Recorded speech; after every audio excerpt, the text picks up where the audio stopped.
Hey guys, Lee here. Today I am going to do a tour of all of my watercolors as well as a little bit of a swatching extravaganza with all of my watercolors. But I just wanted to pop in and add a little disclaimer before I jump into that. In my last video I talked about how having low quality or very few art supplies shouldn't interfere with the personal belief in yourself to make art and learning and growing despite those supplies. And since this video is going to be all about the supplies that I own, I just want to add a few caveats to that. I'm going to start off with my very first watercolor set that I started using about 5 years ago, and I'm going to go into all of the colors that I currently have acquired in that time.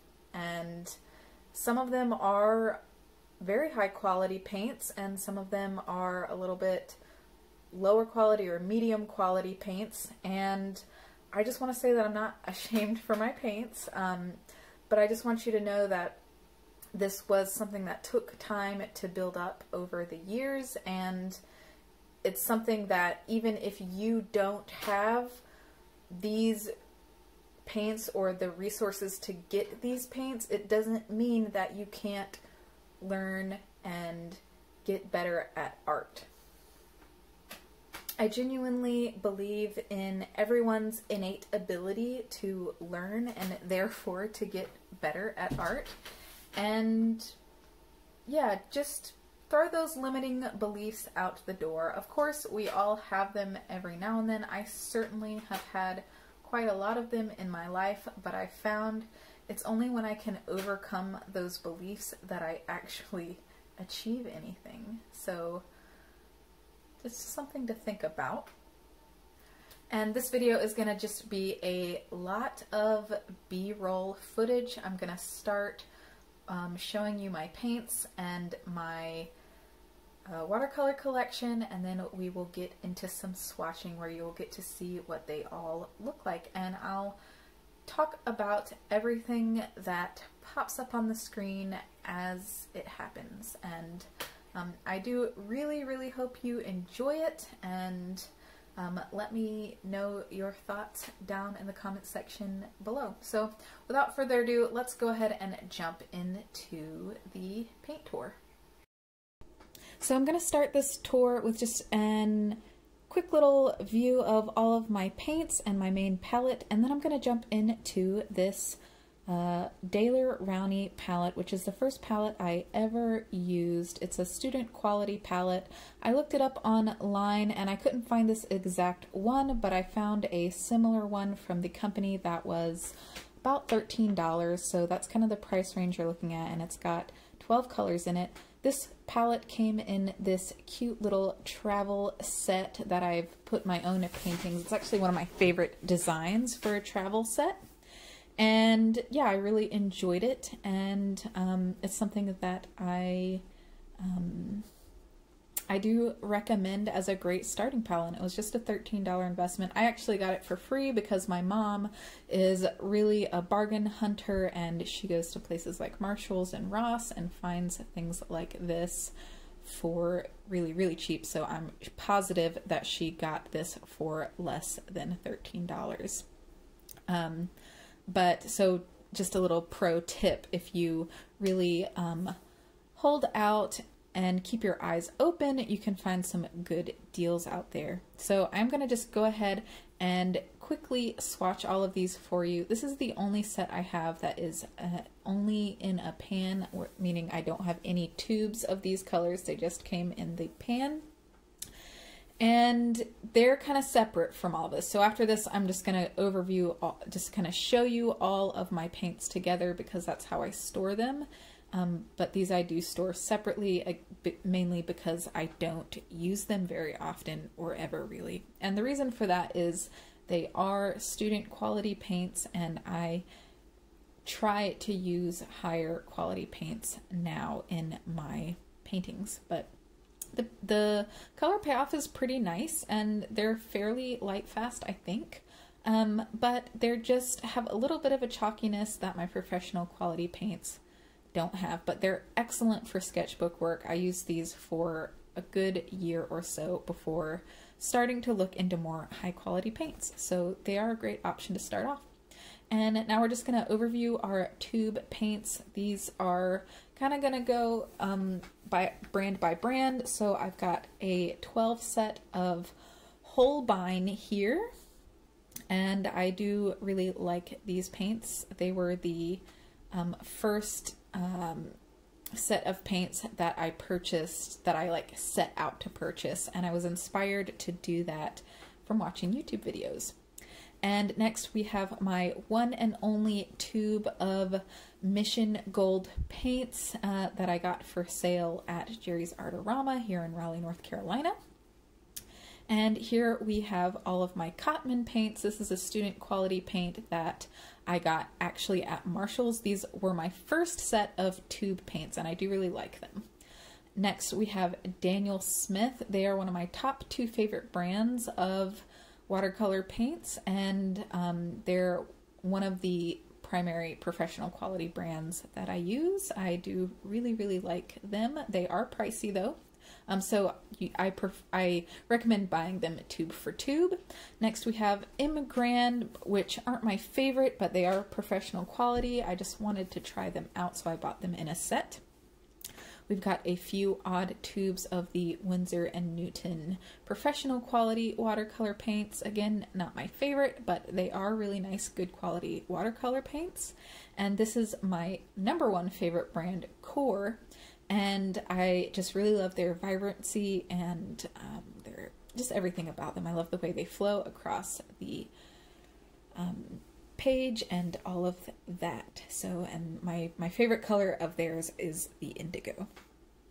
And here we have, I actually don't remember the name of this brand, but you can find all kinds of Gonzai styled metallic paints. And finally, we just have a pan of, this is all my paints all together. They're not separated brand for brand because I like all of these paints, and even the lower quality ones, I don't feel the need to separate them because they are still good enough quality. And I normally store my tubes in that cigar tin. So let's jump into this swatching sheet. I'm starting from the top left and moving down row by row. And let me grab my swatch sheet that I keep in my, I'll try to do this, tell you what paint. It's gonna switch to sped up. So anyway, the first one was Bismuth Vandate Yellow by Daniel Smith. This one is the Permanent Yellow Light by Holbein. Next up we have Yellow Ochre by Holbein.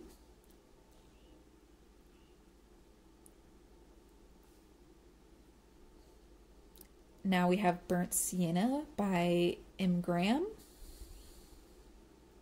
And here we have another Burnt Sienna. This one is the Mission Gold, and you can see there's a big difference between these two paints.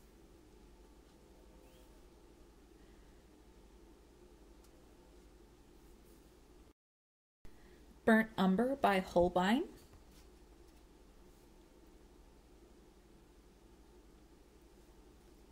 Raw Umber by Core.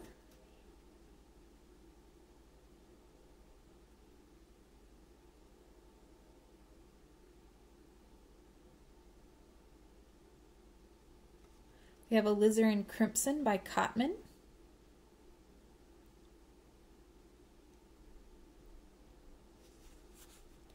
We've got Vermilion Hue by Holbein.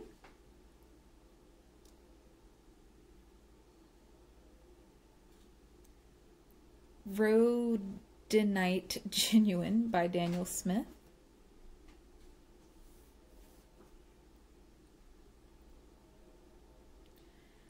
Next we have Lemon Yellow Hue by Cotman.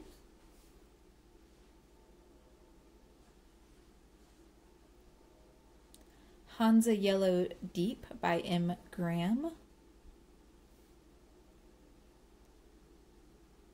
Naples Yellow by Core, and you can really see how that core jumps across. Transparent Brown Oxide by Core. Burnt Sienna by Holbein.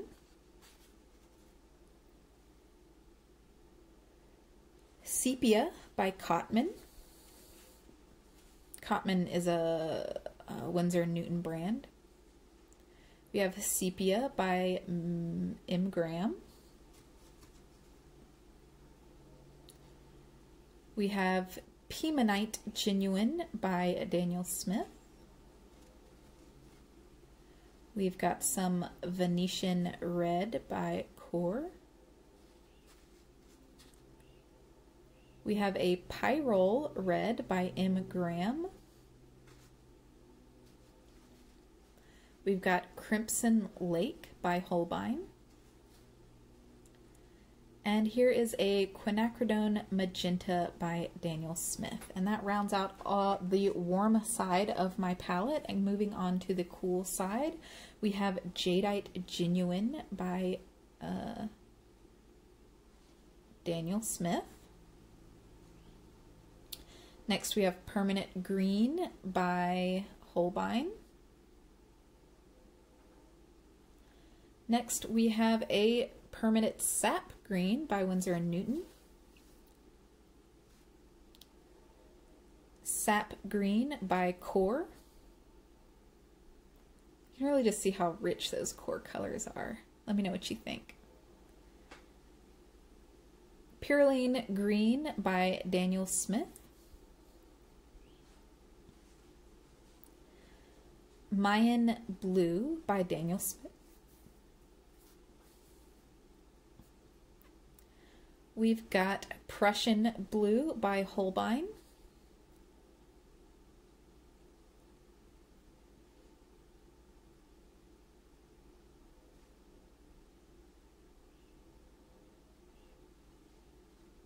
Intense Blue by Cotman.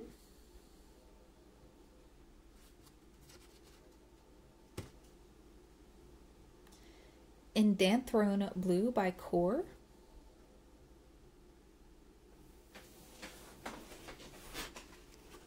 We've got Ultramarine Violet by Daniel Smith.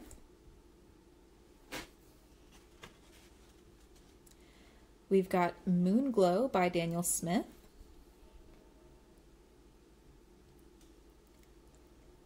We have Payne's Gray by Daniel Smith.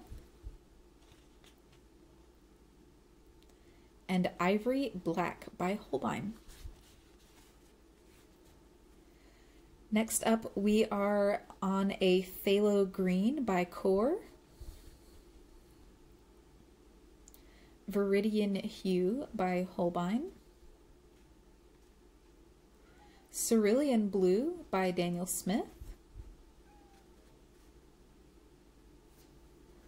Phthalo Turquoise by Windsor and Newton.